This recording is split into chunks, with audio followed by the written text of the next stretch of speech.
kung saan nakatira ang mag-asawang nagngangalang Hugo at Imelda. Lagi na lang sa tuwing sila ay kakain, pinag-aaway nila ang paghuhugas ng pinggan. Kung tatanggi si Hugo, ay papagalitan naman siya ni Imelda. Kung ano-ano pangalan ang tinatawag niya kay Hugo at kung sasagot, tutugisin ni Imelda si Hugo ng walis takbo. Nakasanay at tawagin ng kanilang mga kapitbahay ang tiknuting si Imelda na Kamaldang! At si Hugo na Kaugong! Isang araw, nang malapit na silang matapos kumain, biglang ginabuog ni Kaugong ang lamesa, sabay sinabing, Ayoko na maghugas ng mga pinggan! At aba, sino? Ako! Aba! Buong araw na ako nagtatrabaho sa bukid! Ayoko na maghugas ng pinggan! dahil sa sinabi ni Kaugong, tumayo si Kamaldang, lumayuwang at hinarap si Kaugong. Gamit ang kanyang malaking boses, tinanong niya ang kanyang asawa. Aba, Ginoong Hugo! Sino na naman maghugas ng mga pinggan na yan? Natakot si Kaugong, nanginig, nakaramdam ng kaba. Napahawak siya sa dulo ng mesa, nitignan ng kanyang asawa ay hindi niya magawa. Binulong niya sa ere ang mga salitang, Ikaw ang babae! Ikaw ang dapat magtrabaho sa bahay!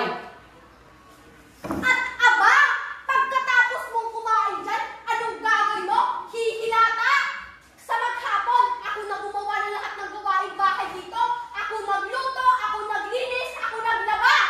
Anong gagawin mo? Yun na lang yung gagawin mo. Anong kwenta kang lalaki? Bakit mo ako sinampal? Ang drama mo! Basta ayaw ko maghugas ng pinggan! dahil sa sinabi ni Kaugong, sa mahaba-habang monologo ni Kamaldang, tinanong niya ang kanyang walis. Nakita ito ni Kaugong. Sa pagkakataong iyon, alam niya sa kanyang sarili na kailangan niya magrinda sa matagal-tagal na takbuhan. Kinuha ni Kamaldang ang walis. Itinaas ito at hinabol si Kaugong. Isang kamad na lalaki! Pumarito ka! Sumuot si Kaugong sa ilalim ng lamesa at sinabihan ang kanyang asawa. Sandali! Huwag mo kang malusin! Lumabas ka muna dyan at ipakita mo ang iyong pagkalalaki! Sandali! Makinig ka! May isip pong paraan na magluto sa ating problema! Ang sinabi ni Kaugong, na nakatago pa rin sa ilalim ng lamesa. Dahil sa sinabi ni Kaugong, ay napaisip ulit si Kamaldang.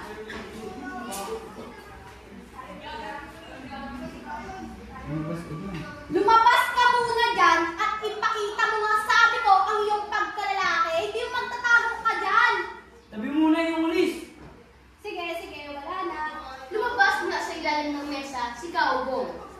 Nang makita niya ang kanyang asawa na may hawak na walis sa kanyang likuran, ay nag-umpisa na naman ng makadama ng kaba. Kala ko ba? Wow! Gamit ang walis, tinuro ni Kamaldang ang upuan. At doon naman, takot na takot si Kaugong na upo. Ngayon, anong sasabihin mo? Makinig ka! Magkasundo tayo! May isip pong paraan. Ang unang magsasalita ay siyang parating maghugas ng pinggan. Ganun lang? Oo, ganun lang! Mga pinagkainan talaga natin araw-araw? Oo! Palagi? Oo nga eh! Okay. Walang dalian na nahimik si Kaugong. Nagdalawang isip bigla sa kasunduan. O ano, Ginoong Hugo, bakit ka na nahimik? Kaya mo ba? Hindi! Kaya ko! Ang unang magsasalita sa akin, o kanino man, o ano man, ay siyang parating maghugas ng pinggan. Hay nako, ang basic naman yan. Kaya ko ang hindi magsalita ng isang linggo. Ikaw, Simula. kaya mo? Sila'y kapwa tumahimik. Nagtitigan sila sa harapan ng mesa. May di pa nahugas ang mga pinggan, baso at kutsara. Ayaw nila iwan ng isa't isa, sa takot na baka magsalita na ang isa sa kanila. Nagtitigan lamang sila. Di nagtagal, lumiyaw ang pusa na tila naghahanap ng pagkain. Sino man kina Kaugong at Kamaldang ay pinagbigay ng pansin sa kanyang hiyaw. Lumundag ang pusa sa mesa at pinilaan ang maruming pinggan. Hindi ito binugaw ng dalawa. Marami nang nagawa ang pusa, tumalon sa kalan, hinilaan ang mga tupperware, nuhulog pa nga ang kawali at natapot ang laman. Aba, biglang naluha ang dalawa. Basang-basa ng pawis ang kamiseta ni Kaugong. Pinagpapawisan na rin ang noo ni Kamaldang. Tumulo sa kanyang pisngi at tumatak sa kanyang dibdib. Ilang sandali, ay biglang tumawag ang kanilang kapitbahay. Kamalda? Kaugo? Hindi rin sumagot si Kaugong. Maglalaba ako ha? Siguro walang tao. Nagkaka ang nakabukas ang pinto ng bahay ng mag-asawa. Nakabukas ang pinto? Sinamaan ang tingin ni Kamaldang si Kaugong dahil siya ang huling pumasok sa bahay. Tinatanggi naman ito ni Kaugong. Nag-away ang dalawa, ngunit walang boses na lumalabas mula sa mga bibig nila. Dati-dati naman kapag halos sila, sinasara na lang ang pintuan. Basta dito na lang ako maglalaba. Ayusin ko na lang mamaya. Pumasok ang kapitbahay sa loob ng bahay ng mag-asawang Kaugong at Kamaldang. Nang siya ay tuloy ang makapasok, nagtaka siya sa kanyang nakita.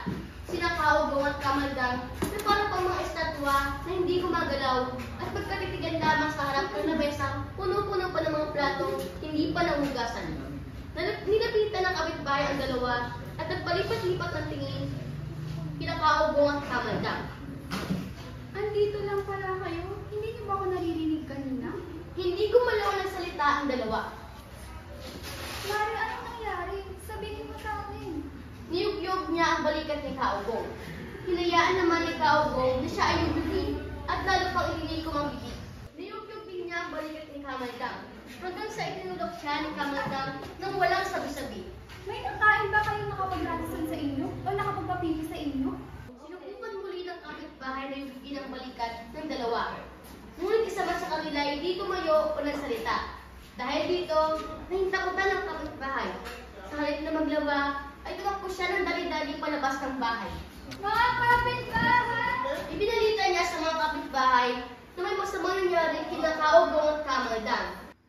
Nagtipon-tipon ang lahat sa bahay ng mag-asawa. Anong nangyari? Ewan ko, makikilaba lang sana ako kay Kamaldang at saka kay Kaugong. Ayan, napipi na sila. Hindi ka tayo dyan, pre. Paano tayo mapunta na sa bakanyan mamayang gabi? Dahil sa narinig, uminit ang dugo ni Kamaldang. Sinamaan ng tingin si Kaugong na siyang takot dahil nabuko siya sa kanyang mga pinagpaplano. Ikaw, Kamaldang, pinapagalitan mo na naman ba si kumpare? Pagpatuloy sa ginagalit ng asawa ng kapitbahay, si Kamaldang ay siya naman pumasok ang isang binibig. Nakasuot ang simpleng bisbida, ngunit may daladalang mamahaling bag. Nagaling lang namang Divisoria. What's happening? Ay, Charlotte, English po. Hugo? Hugo, my loves? Alalang-alala nang nilapitan ng binibini si Kaugong. Tinapik-tapik ang gusto nito, niyakap, nahigpit. Siya ay ginagalit palalo ng dugo ni Kamaldang. Kung kanina ay galit na ito, lalo pa ito nagalit sa mga ikinikilos ng binibini. Ano nangyayari sa'yo? Bakit di ka nagsasalita? Nung pinakain ko siya sa'yo, yan ang nga sinasabi ko eh. Pag ako naging asawa mo, alagaan kita na mabuti. Balis ka na nga dyan. Hindi ka na nakakatulong eh. Ilang oras na tayo nag-uusap dito. Hindi pa rin sila nagsasalita. Oo nga, pre, ba na ito nangyari? Magtatawag lang ang albalari sa kabilang bayan. Albalayo? Ew, Chip! Kinuha ng binibini ang kanyang cellphone sa minamahay ng bag. Natawag sana siya sa ospital nang biglang habutin ng kapitbahay ang cellphone ng binibini at tinapon ito kung saan. Why did you throw it? Ang mahal-mahal nun eh! Kinuha muli ng kapitbahay ang cellphone at binigay sa binibini. Oh, nasakit sa baka mo yung type of dual team. Kahit anong kapsikap nila ang lahat para makapagsalita ang mag-asawa, ay wala pa rin nangyayari. Binilaan ni Kamaldang si Kaugong at pagkala ay bumikit. Batid ni Kaugong na tumikit si Kamaldang upang maiwasan ang mga kapitbahay kung kaya't ipinikit din niya ang kanyang mga mata. Kahit anong pagsisikap nilang lahat para makapagsalita ang mag-asawa, ay wala pa rin nangyayari. Binilaan ni Kamaldang si Kaugong at pagkala ay bumikit. Batid ni Kaugong na pumikit si Kamaldang upang maiwasan ang mga kapitbahay.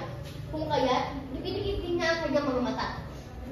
Walang mangyayari kung tutunga lang tayo dito. Ew, Chip, tama talaga ng mga ladies. Walang pumansin sa sinabi ng binibini. Hindi rin nagtagal at bumalik na ulit si kumpare. Ngunit wala ang albularyo. Oh, asan yung albularyo? At doon, parating na. Hindi nagtagal at sa wakas, dumating na rin ang albularyo mula sa kabilang bayan na si Mang Tomas. Medyo may katandaan na rito at may dala-dalang bilao. Nilapag niya ito sa harap ng mag-asawa. Unang kita ko pa lang sa kanilang dalawa, alam ko na at sigurado ako na kitubulan sila. Paano ba yung gagawin natin para naman sila? Lalo. Huwag mo manong-manong. Master ay tawag mo sa akin. Ang arte naman ng abularyo ko. Master, ano ka may na? Guys, superpower? Manahimik ka na nga dyan. Wala ka na bang itutulong dito? Yugo, my loves, inaaway ako.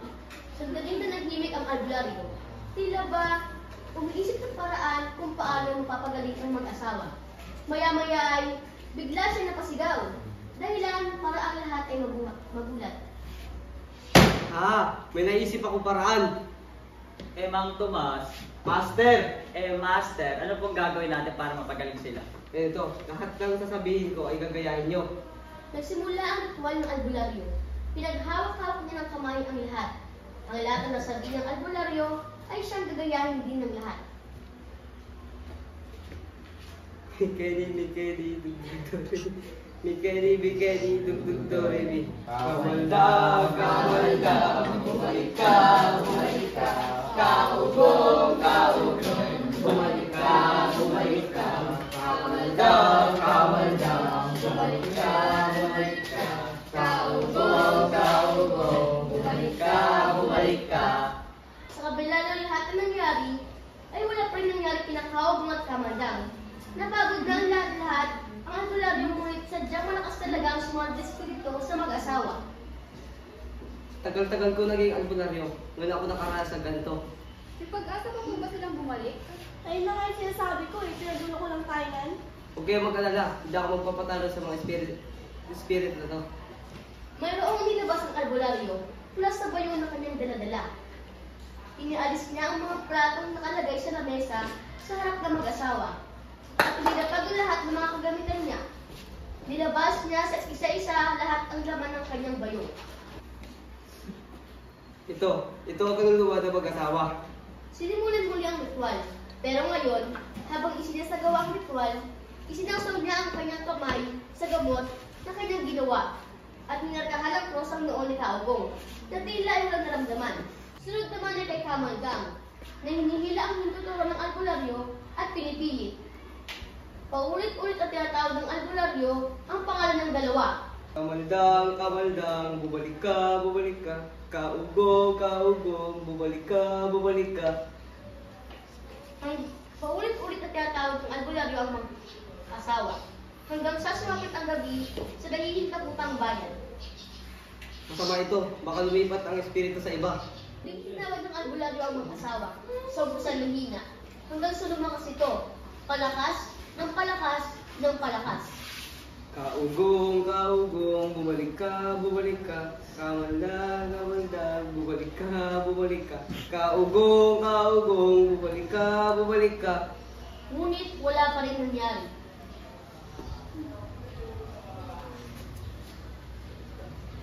Sa tagal-tagal ko na naging albularyo, ngayon ako nakaranas na ganito. Kung tanging mga gagawa lang natin ay libing silang dalawa. Hindi may iwasan ng mga kapitbahay na mabigla sa sinabi ng albularyo. Tinanong pa ito kung nagbibiro lang ba, ngunit desidido talaga ito sa kanyang sinabi. Kagad niyang iniutos sa mga kapitbahay na gumawa ng ataol bago kumalat ang ulan. Hindi nagtagal ay natapos na rin ang dalawang ataol. Ililibing natin sila sa pagsikat ng araw. Binuhat ng mga kapitbahay si Kaugong na kalmado lamang sa pangyayari. Hindi siya natatakot na mailibing. Lalabas siya sa hukay pagkaalis ng mga kapitbahay. Aba, at tuwang-tuwa pa nga si Kaugong sa mga nangyari. Iniisip niya na ang takot sa mukha ng kanyang mga kapitbahay sa oras na makita nila na siya ay bumalik mula sa langit. Samantala, matamang makikiramdam naman si Kamalda sa mga nangyari kahit nakapikit ang kanyang mga mata. Natatakot siya na ipagpilitan ng albularyo na siya ilagay sa ataol kung hindi pa rin siya magsasalita. Pero ayaw niya pa rin magsalita. Kahit anong mangyari ay hindi siya papayag na matulog sa ataol. Sa kanyang kaalaman ay alam niyang hindi papayag ang kanyang asawa na matulog sa ataol. Ngunit isang reklamo ay wala siya narinig mula kay Kaugong. Bubuhatin na sana siya ng kanyang mga kapitbahay nang bigla siyang dumilan. Aba, mga walang hiya! Ikaw pala ang kabit ng asawa ko! Magsilayas kayo sa pamamahay ko! Bakas sa mata ng mga kapitbahay ang takot at gulat. Takot sa sigaw ni Kamaldang at gulat. Gulat sa wakas na nagsalita na rin si Kamaldang. Maya-maya pa, Nanalo rin ako! Aba, may gana ka pang sumagot matapos mo akong lungawin! Matapos kang mga babae! Lahat! Ha? Matapos mong gawin yan! May gana ka na talagang gawin yan! Lalo pang nagalit si Kamandang. Magsilayas kayo! Lalo pang nagalit si Kamandang kay Kaugong. Kaya kinuha niya ang walis upang iambas sa mga kapitbahay at din sa kanyang asawa. Mga walang iya kayo! Balak niyo pa akong ilipin ng buhay! Yes! Yes! Hindi na ako magbukas na kahit ang pinggan, kahit kailan! Prince! At dahil doon, sa suduan na mag-asawa si Kaugong at Kamaldang, ating natungayan kung bakit babae ang naghuhugas ng mga pinggan. At dyan nagtatapos ang istorya. Maraming salamat po.